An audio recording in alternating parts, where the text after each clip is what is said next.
Hi, from Experimentation, my name is Romeo Santiago, and welcome to Experimentation the Conference Reloaded, a series where we share some of the best sessions from our most recent conference.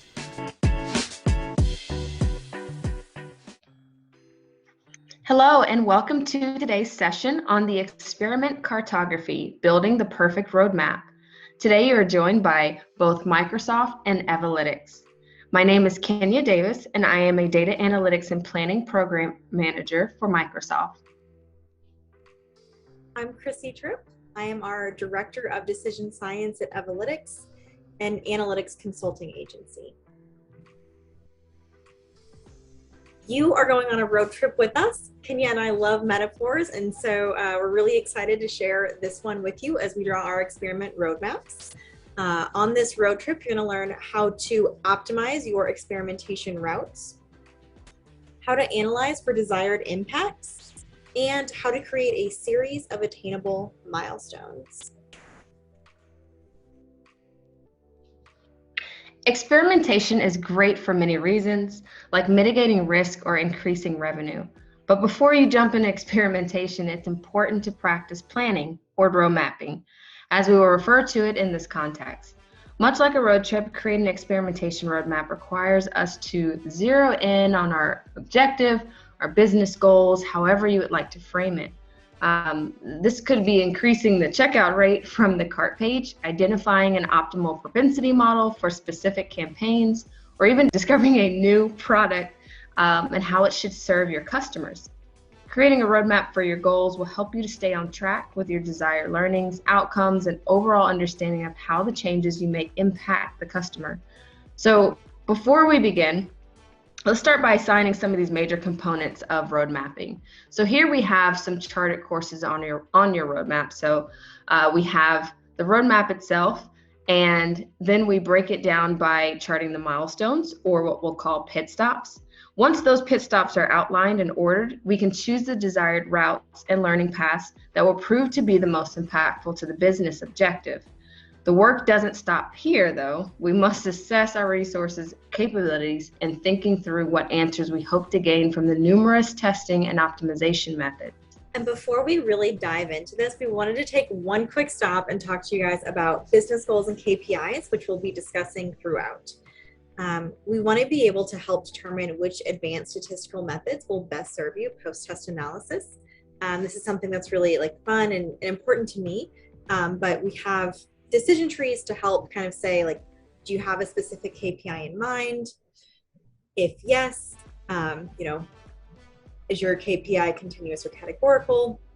And kind of so on and so forth to help say hey, what am I really trying to get out of this? If you're thinking about your road trip, are you looking for the scenic route where you might have a lot of great stops? Or are you traveling with children, or you're fastest route possible? And knowing that kind of helps you choose your type of analysis. Here's a picture of our sample roadmap. I know that it's a lot, so don't panic, because we're going to break this down and go through all of it. What we do want to do and make really, I guess, obvious and easy for you is that our roadmap case study is based on a book called The Power of Experiments by Max Bazerman and Michael Luca. And we're looking at chapter 4, the Airbnb case study. Airbnb had some data to suggest that their platform was not necessarily inclusive. Their Black renters were not able to rent at the same frequency that their white renters were. And they even found some issues with their Black hosts, that they had to sell their place at a lower rate. And of course, Airbnb wanted to be more inclusive. And so as we're looking at this roadmap, that's kind of the end goal in mind, is how can we be a more inclusive rental platform? And you can go back and read the entire case study yourself. But the other piece of this is that we're making our first pit stop, our first hypothesis. And what the Airbnb data scientists did is they said, well, what if we allow instant booking? What if we just skip the entire renter approval process? And so, first question, number one, right, is can instant bookings increase revenue? And so that's our first pit stop. And we'll kind of continue to build our tiers and our roadmap from there.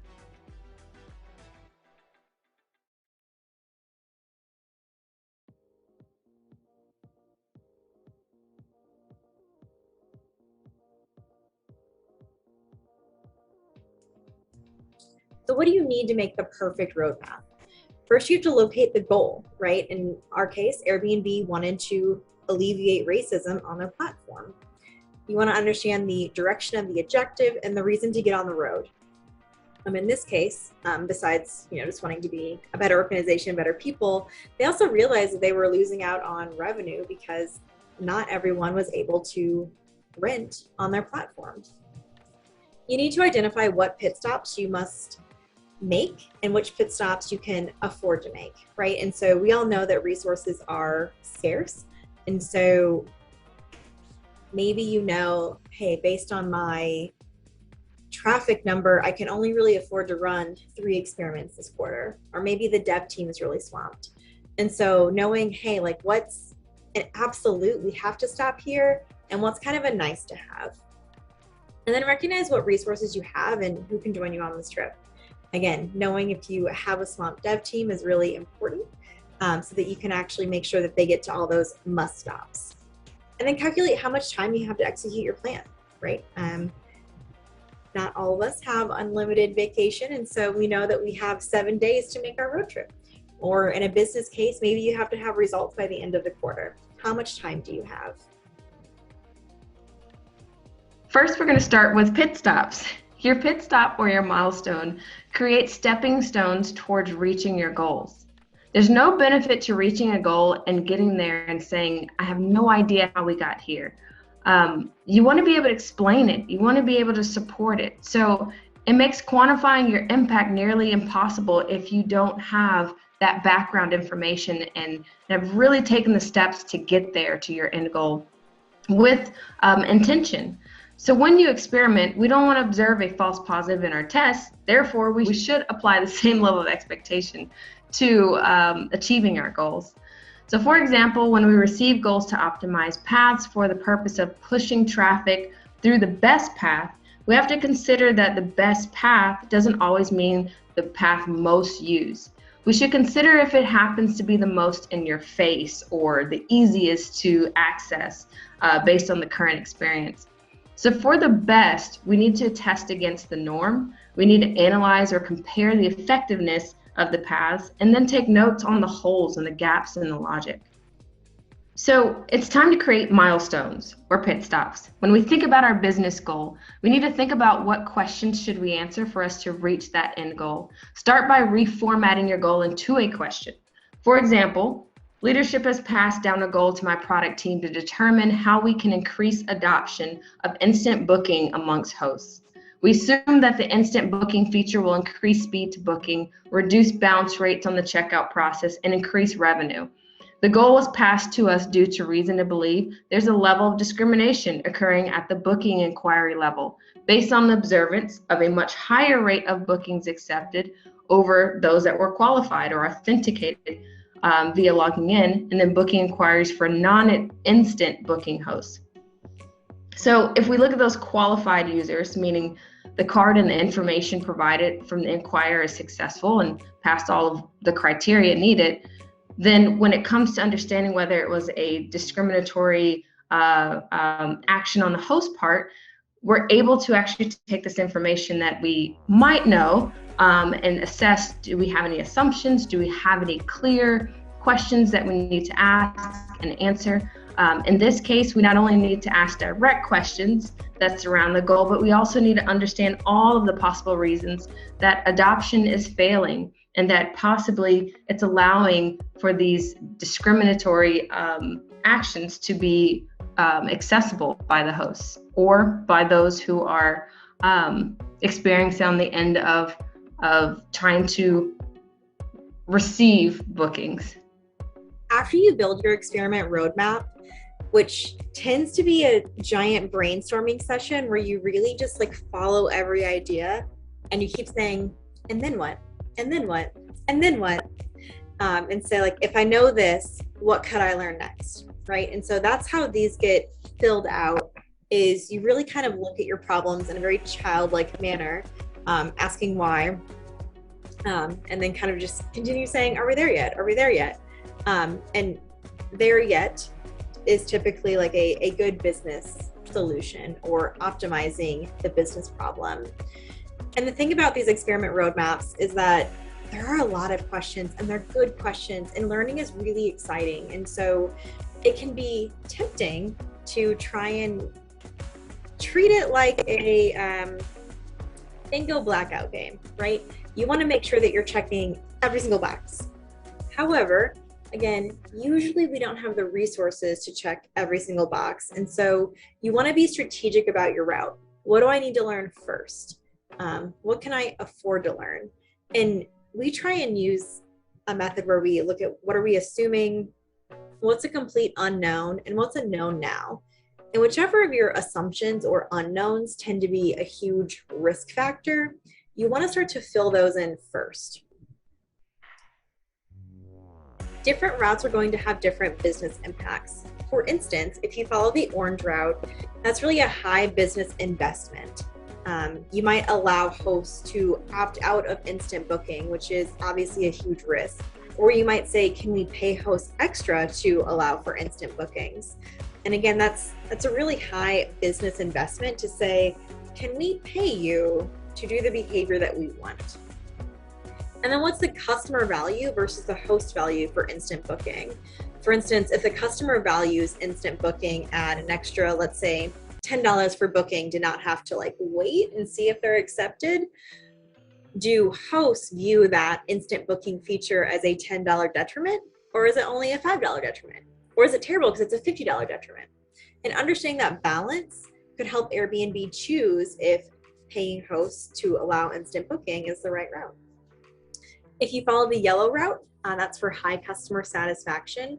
That's looking at, can we educate hosts on the benefits? Which benefits are most important to hosts? And so as we're looking at learnings from allowing instant booking, can we say, hey, we learned from these other routes that renters are willing to pay more, or whatever we might learn from that, so that we're having happy hosts. You might also have a higher revenue impact. Again, if you follow this purple dark blue line, are renters willing to pay more for instant booking? So that's one hypothesis we have about this, is that it's such a benefit, people will pay more for it. And so that would be positive revenue right out of the gate. And then understanding which customer segments use this feature the most. We also have this light blue line on the side, which is saying like, will renters use the instant book filter, right? We think that having instant booking like will solve some of these problems, but it's an assumption that renters will use it. And does the filter result in higher rates per property? So again, what can we learn and use so that not only are we perhaps solving our business problem, how can we be a less racist platform, but also learning, growing, making sure that we add revenue as we go. Now that we've talked about the roadmap itself, the pit stop, the route, it's time to talk about the crew. And that is who you have to actually get this work done. Experimentation should be an equal partnership. You should have the marketing team acting as the travel agents, trying to say, here's where we're going, here's what our brand stands for, here's where we're trying to go next. You should have that product manager that's really driving the whole thing, right? Like, who's driving this U-Haul as we do our redesign? The driver connects all of the other moving parts and pieces of the crew. And of course, you have your mechanics, right? We have our engineers who help us as we're building new experiences and using all of our tools and investing in our MarTech stacks. And then of course we have the data scientists and analytics teams. These are specialists, as Kenya mentioned. analysis is really that sedan. It's like that tried and true. You'll get so many answers here. Is it sexy? No. But you get so much of your information from the analytics team. And then finally, we have the designers. In our world, we call them UX, but at the end of the day, they're still designers, right? That human-centered design where they think, how can people solve this problem? How can we design this around the human that we're building it for? All of these crew members work together to make sure that we can make it to the end of our route. And so you want to look at, do you have the right crew for what you're trying to do? And so once you have your roadmap, you know who has what, start to notate. We use these lovely colored dots to notate, hey, like this is minimal. There's really no dev work needed. It's going to be a low level of effort to pull off. Or maybe it's orange. And so it's like, this is actually going to be very heavy dev work needed. You know, we're adding a new filter. There might be heavy UX, so you know you need to pull in your designers, or maybe there's a high revenue risk associated with the test where you really want to be having your analysts do more research up front. You probably know that there's going to be leadership involved just because of the revenue risk. At any rate, you're going to be more careful here. There's probably going to be more eyes on it. And so understanding the level of effort of each route, again, going back to those limited resources, helps you make sure that you're choosing the right strategic route to answer your question and get to your next pit stop successfully.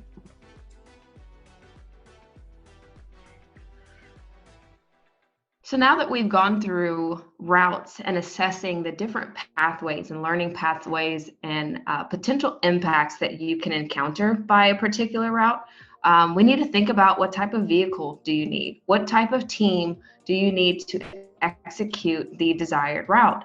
So when we're thinking about this, oftentimes with a road trip, we're considering the capacity or the seating of the vehicle, the cargo space, the top speed, the level of comfort, gas mileage, everything that has to do with that vehicle making it to the final destination. And in some cases, we'll have to pick a different vehicle for different states or areas just based on that terrain.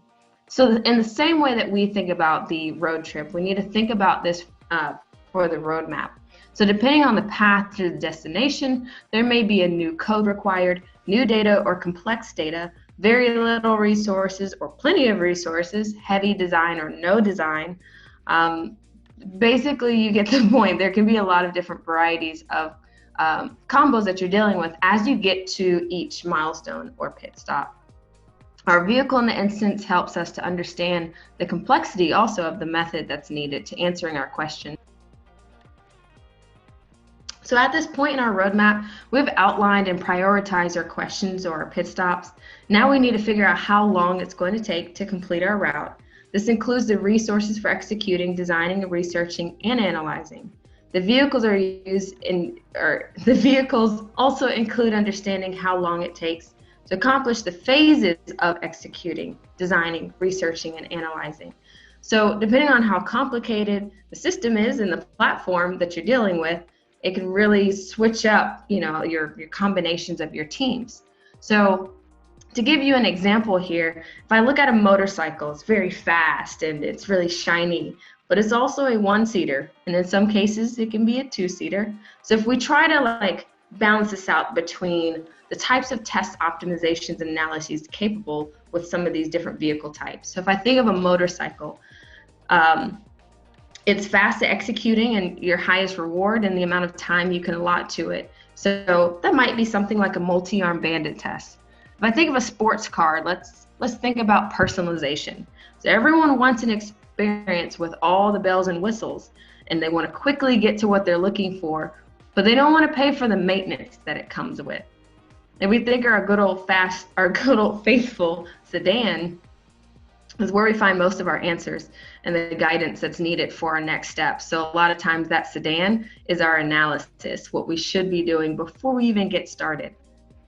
And our van is our A/B test. So an A/B test provides you with a lot of information. And if your hypothesis, design, and the execution holds true and has its integrity, by the end of it, then you can hold on to those results for a while, or at least until the experience is completely different than what it was when you first tested.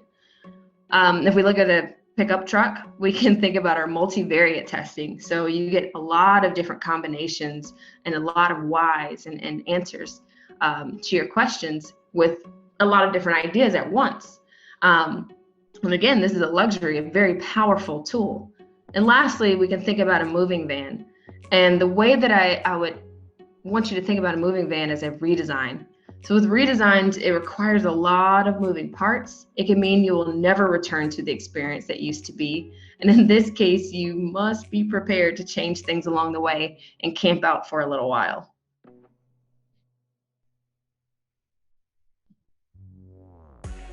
So let's think about our pit stops or our questions. As you saw in the previous map, certain routes allow you to continue your journey towards understanding your business goal through connecting those milestones. If we take the hierarchical approach and apply it to this roadmap, or Google Maps view, we end up with paths longer than others, and then we end up with paths that only cross particular pit stops, which we saw in that view previously. And as we apply those different vehicles, we're understanding what is capable. So sometimes some of those routes that we saw before, after we assess what vehicle we have to work with, sometimes those just automatically get omitted from our plans. And this is okay, but in doing so, we want to make sure that we're still addressing the need and we're still able to answer the questions along the way and contribute to that overall objective or our business goal. So now that you have seen the combination of all of the parts, moving parts of a roadmap, according to this, this metaphor of a road trip, this map doesn't have to include every single goal that you have. It's actually more beneficial for you to break out all of your goals to more attainable roadmaps. And then wherever you see a bridge capable, then that's where you can start to bridge things together and say, all right, these are ready to be paired up or compared or support one another.